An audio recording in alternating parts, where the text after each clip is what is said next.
Microsoft office series টিউটোরিয়ালের তৃতীয় পর্বে আপনাদের সকলকে স্বাগতম। তো আজকে আমরা ফন্টস সেকশনের বাকি অংশগুলো দেখব।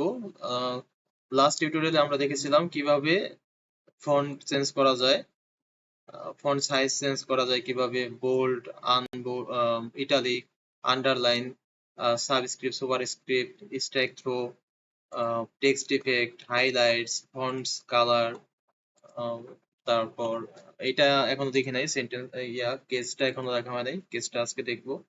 তো যাই হোক, শুরু করা যাক আজকে টিউটোরিয়াল। তো প্রথমে যেটা দেখবো সেটা হচ্ছে কিভাবে চেঞ্জ করা যায়, হচ্ছে কেসগুলো কিভাবে চেঞ্জ করা যায়। তো কেস বলতে আমরা যেটা বুঝি, এখানে যেটা আছে লাইক ওয়েলকাম স্টেটমেন্ট আমি এখানে লিখে রেখেছি। তো এটা আমি এখানে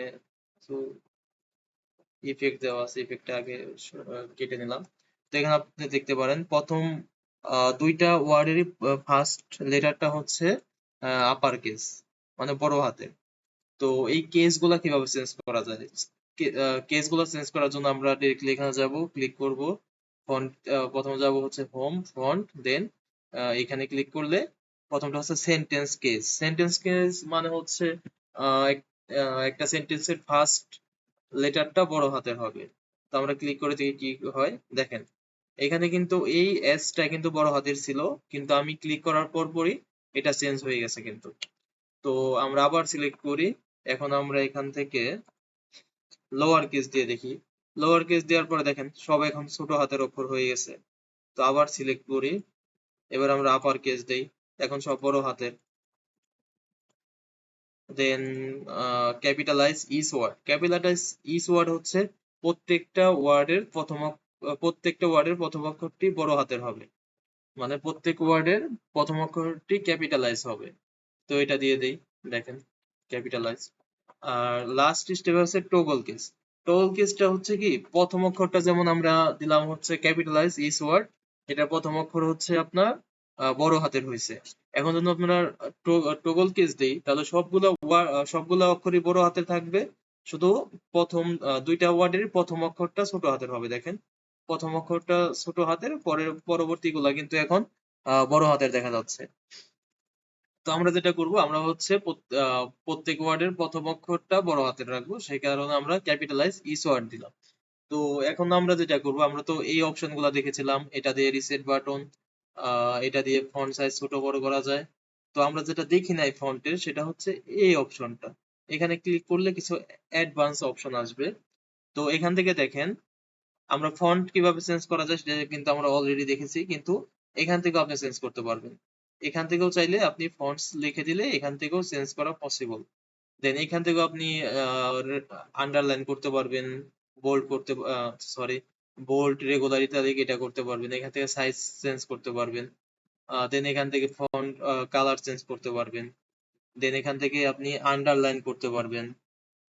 এখান থেকে আপনি আন্ডারলাইনের কালারটাও চেঞ্জ করতে পারবেন। এখন এটা কাজ করতেছে না কারণ আমি আন্ডারলাইন করিনি। যদি আমি এখন আন্ডারলাইন এখান থেকে সিলেক্ট করি, তাহলে দেখেন এখান থেকে কিন্তু আমি কিন্তু কালারটাও কিন্তু চেঞ্জ করে দিতে পারলাম। দেখেন আমি ক্লিক করে দেখাচ্ছি।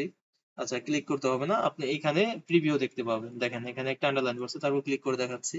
দেখেন আন্ডারলাইন কিন্তু পড়ছে এবং সেটা কালার হয়েছে। তো আবার আমরা এখানে ক্লিক করি, এখানে চলে যাই। তো আমাদের আপাতত আন্ডারলাইন দরকার নেই, যে কারণে আমি নান দিয়ে দিলাম। এখন দেখেন এই যে যে চারটা ইফেক্ট আছে, strikethrough, double strikethrough, superscript, subscript. আচ্ছা, আপনাদের কি মনে পড়ে আমরা কিন্তু এই চারটা স্টেপস কিন্তু অলরেডি দেখে এসেছি। লাস্ট টিউটোরিয়ালে কিন্তু আমি দেখাইছিলাম, সেটা হচ্ছে এই যে এখানে দেখেন strikethrough, superscript, subscript, এই তিনটা কিন্তু এখানে আছে, এবং একটা যেটা ডাবল স্ট্রাইক থ্রো সেটা হচ্ছে দুইটা লাইন করবে। তো এই দুইটা ডাবল লাইনটাও কিন্তু এখান থেকে আপনি সেট করে দিতে পারেন। আচ্ছা, তো এখন আমরা যেটা দেখবো সেটা হচ্ছে স্মল ক্যাপস। স্মল ক্যাপসটা কি? স্মল ক্যাপসটা হচ্ছে আপনার সব এইখানে দেখেন, এখানে একটু লক্ষ্য করেন, এখানে কিন্তু আমাদের প্রথম অক্ষরটা বড় হাতের, তার পরবর্তী অক্ষরগুলো কিন্তু সব ছোট হাতের। কিন্তু আমরা যখনই স্মল ক্যাপসে ক্লিক করব, তখন আমাদের সবগুলা লেটারই কিন্তু মনে হবে যে বড় ক্যাপিটাল, ক্যাপিটাল লাইক বড় হাতের অক্ষর মনে হবে। কিন্তু এই ফার্স্টের অক্ষরটা কিন্তু একটু বড়, আপনি লক্ষ্য করছেন, এটা কিন্তু বড়। এইগুলাও ক্যাপিটাল হবে, কিন্তু এইটার সাইজের থেকে এগুলা কিন্তু একটু ছোট হবে। এই এসটার থেকে এটা একটু ছোট হবে। লাইক এখন যদি আমি এটাকে আপার কেস করি, দেখেন এখানে কি কোনো ডিফারেন্স আছে? সবগুলো অক্ষর বড় হাতের এবং সেম সাইজ, তাই না? কিন্তু আমি যদি এটাকে ক্যাপিটালাইজ ইস ওয়ার্ড রেখে এখানে ক্লিক করে স্মল ক্যাপসে দেই, দেখেন তো এখন কোনো ডিফারেন্স আছে কিনা? এখন কিন্তু একটু ডিফারেন্স আছে, সেটা হচ্ছে এই ডাব্লিউটা বড় হাতের, এই ইটাও কিন্তু বড় হাতের, দুইটাই কিন্তু বড় হাতের। এবং আমরা যদি ফন্ট সাইজের কথা বলি, ফন্ট সাইজও কিন্তু সেম। কিন্তু দেখেন, আপনি লক্ষ্য করলে দেখতে পারবেন এই ডাব্লিউটা একটু বড় মনে হচ্ছে, এখানে এই এসটা একটু বড় মনে হচ্ছে। ঠিক আছে? তো এটাই হচ্ছে আসলে স্মল ক্যাপস এর কাজ। কিন্তু আপনি যদি স্মল ক্যাপস করার জন্য, আচ্ছা, আপনি যদি স্মল ক্যাপস করার জন্য আপনি আপার কেস অথবা লোয়ার কেস যদি দিয়ে রাখেন, তাহলে কিন্তু আপনি ডিফারেন্স বুঝতে পারবেন না। আমি দেখাচ্ছি আপনাকে, আমি আপার কেস দিলাম, দেওয়ার পর এখানে ক্লিক করলাম, স্মল ক্যাপস দিয়ে দিলাম, দেখেন কোনো ডিফারেন্স আছে? সে আপার কেসের মধ্যে কিন্তু মনে হচ্ছে। আবার আমি যদি লোয়ার কেস কেস সিলেক্ট করে দেখেন, লোয়ার কেসেও কিন্তু একই রকমই মনে হচ্ছে। কিন্তু এটার বেস্ট রেজাল্ট আপনি তখনই পাবেন যখন আপনি এখান থেকে ক্যাপিটালাইজ ইস ওয়ার্ড সিলেক্ট করে দিবেন। দেখেন, এখন কিন্তু এটার পার্থক্যটা কিন্তু বোঝা যাচ্ছে। ঠিক আছে? তো এর পরবর্তী অপশনটা আমরা যেটা দেখব সেটা হচ্ছে অল ক্যাপস। তো আশা করি অল ক্যাপসটা অলরেডি আপনারা বুঝে গেছেন। অল ক্যাপসটা কি আসলে? অল ক্যাপসটা হচ্ছে সবগুলা ক্যাপিটালাইজ হবে, স্মল ক্যাপস এর মতোই, কিন্তু অল ক্যাপসে আপনার সবগুলা ক্যাপিটালাইজ হবে। দেখেন, সবগুলা ক্যাপিটালাইজ।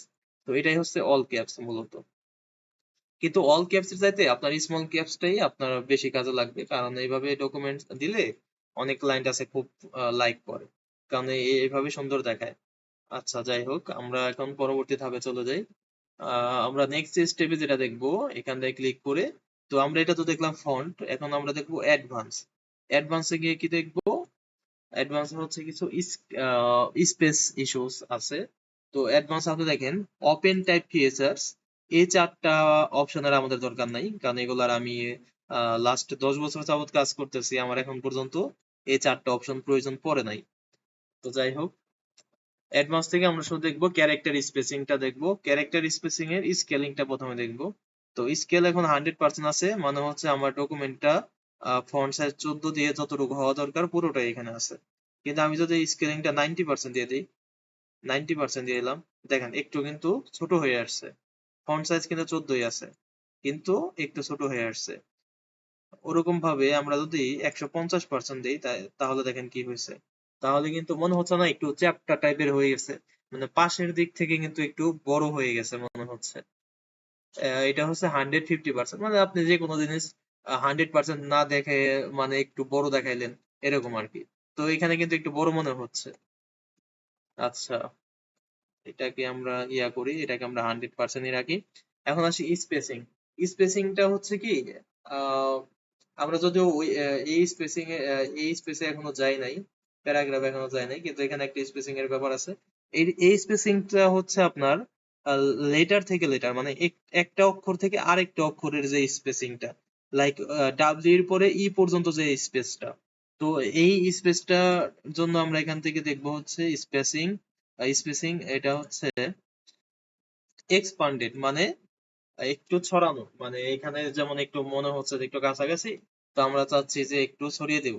সেক্ষেত্রে এখান থেকে আমরা পিটি বাড়িয়ে দিলাম, ধরেন এখানে আমি 5 পিটি দিলাম। দেখি 5 পিটি দিলে কি হয়। দেখেন, ডাব্লিউ থেকে ই এর একটু দূরত্ব বাড়ছে না, ই থেকে একটু এল এর দূরত্ব বাড়ছে না। এটাই হচ্ছে আপনার এক্সপান্ডেড। তো এক্সপান্ডেড না দিয়ে আমরা এখন দিই একটু কনডেন্স। অনেক সময় মনে হয় যে একটু কাছাকাছি দেওয়া দরকার। দেখেন, আমি 5 পিটি সিলেক্ট করা দেখে কনডেন্স দিয়েছি দেখে, দেখেন এখানে প্রিভিউতে কেমন দেখাচ্ছে, দেখেন। তো আমরা এত স্পেস দিব না, আমরা এখান থেকে রাখতে পারি পয়েন্ট 0.5 রাখতে পারি। ওকে, 0.5। দেখেন 0.5 দিয়েছি, তারপরেও কিন্তু অনেক স্পেস মানে কম মনে হচ্ছে, মানে খারাপ দেখা যাচ্ছে। তো আমি এখানে যদি 1 দিয়ে দেই, 1, দেখেন মনে মনে হবে যে একদম একটার সাথে আরেকটা লাগানো আছে। তো আমরা এটাকে যথেষ্ট কম রাখবো আসলে, আমাদের এত বেশি স্পেস, এত দরকার নাই, কনডেন্স করা দরকার নাই, আমরা অনেক রাখবো, স্বাভাবিকের মতো রাখবো। তো এই হচ্ছে মূলত অ্যাডভান্স এর কাজগুলা, ফন্টস এর যে অ্যাডভান্স সেকশনটা। আরেকটা বিষয় হচ্ছে এখান থেকে আপনি কিছু ইয়ার টেস্ট সেট করতে পারবেন, টেক্সট ইফেক্ট। টেক্সট ইফেক্টটা কি এখানকার মানে আহ, এইখানে যেমন কিছু প্রি মেড ইফেক্ট আছে যেগুলো আমি চেঞ্জ করতে পারতেছি না, মানে এই ইফেক্ট গুলাই ঘুরে ফিরে। এখানে আউটলাইন কিছু কালার আছে, যাই হোক। তো আমরা এইখান থেকে দেখেন, এখান থেকে আপনি ইফেক্ট তৈরি করতে পারবেন, টেক্সট ইফেক্ট, টেক্সট ফিল। আপনি এখান থেকে নিজের মতো একটা ফিল কালার দিয়ে দিলেন। টেক্সট ইফেক্টের কাজটা কি, এখান থেকে আপনি চাইলে টেক্সটের কালার চেঞ্জ করলেন প্রথমে, লাইক আমি এই কালারটা দিয়ে দিলাম, এবং এর পরবর্তীতে আমরা যেটা করতে পারি, এটার মধ্যে আমি একটু ইফেক্ট আউটলাইন দিয়ে দিই। আউটলাইন কালারটা দিয়ে দিই, এখানে আছে সলিড কালার, বর্তমানে আছে নো লাইন, আমি সলিড কালার দিয়ে দিলাম একটা। সলিড কালার কি দিলাম, আচ্ছা রেড কালার দিলাম, ওকে দিলাম, এখান থেকে ওকে দিলাম। দেখেন, তো আমি মাঝখানের যে কালারটা সেটা ছিল ইয়া কালারটা, প্রথমে যে কালারটা দিয়েছি ওইটা হচ্ছে মাঝে, এবং পাশে দেখেন আউটলাইন কালারটা হচ্ছে সাইডেরটা, মানে বাইরের দিকের কালারটা। যাই হোক, আচ্ছা এখন আবার যাই এখানে টেক্সট ইফেক্ট, এখান থেকে আপনি চাইলে গ্রেডিয়েন্ট দিয়ে দিতে পারবেন। লাস্ট টিউটোরিয়ালে মনে হয় গ্রেডিয়েন্ট দেখাইছিলাম, আপনি এখান থেকে গ্রেডিয়েন্টের কালার সিলেক্ট করে দিতে পারেন, যে কোনো একটা কালার দিয়ে দিলেন।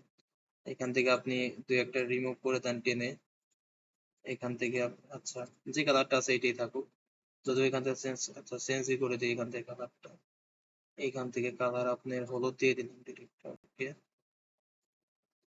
দেখি কি হয়, চেঞ্জ হয় কিনা। দেখেন একটু গ্রেডিয়েন্ট কালার হয়েছে, মানে এক পাশে হলুদ আর এক পাশে সবুজ আব।